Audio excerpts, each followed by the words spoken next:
बागपत में कौन सा युद्ध हुआ था? इतिहास के जानकार बताएंगे कि कोई युद्ध नहीं हुआ, लेकिन खबरों के जानकार आपको बताएंगे कि बागपत में एक युद्ध हुआ था 2021 में। 2021 की लड़ाई सोशल मीडिया पर खूब वायरल हुई थी और अब 3 साल के बाद बागपत युद्ध पार्ट 2 हुआ है और ये युद्ध भी पहले जितना ही रोचक और हैरतअंगेज है। दोनों तरफ जवान तैयार हैं। बीच में रोड का डिवाइडर इनके लिए लक्ष्मण रेखा है। एक पक्ष के पास जवान ज्यादा हैं, दूसरी ओर जवानों की संख्या कम है। एक पक्ष के पास हथियार के नाम पर पेड़ों की टहनियां और डंडे हैं, जबकि दूसरा पक्ष निहत्था है। कुछ ही देर में हमलों का दौर शुरू हो जाता है। लाठी डंडों के साथ मौजूद लोग दूसरे के इलाके में घुसने की कोशिश करते हैं, लेकिन निहत्थे जवान ने एक हमलावर को अपने इलाके में घुसने से रोक लिया। फिर दूसरी तरफ से हमलावर की संख्या बढ़ी और सबके हाथ में कोई न कोई हथियार था। उनमें से एक ने त्रिशूल नुमा हथियार से दूर से ही हमला किया, लेकिन वो नाकाम हो गया।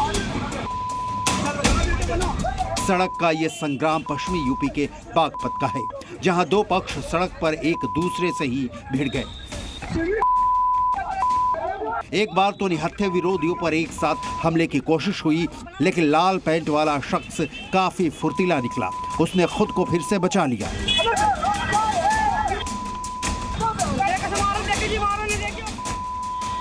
बागपत युद्ध पार्ट 2 की लड़ाई क्यों हुई, ये अभी तक सामने नहीं आ सका है।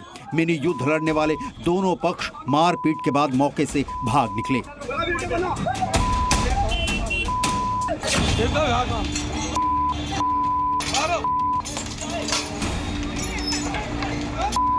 बागपत अपने सड़क गली युद्ध को लेकर चर्चा में रहा है।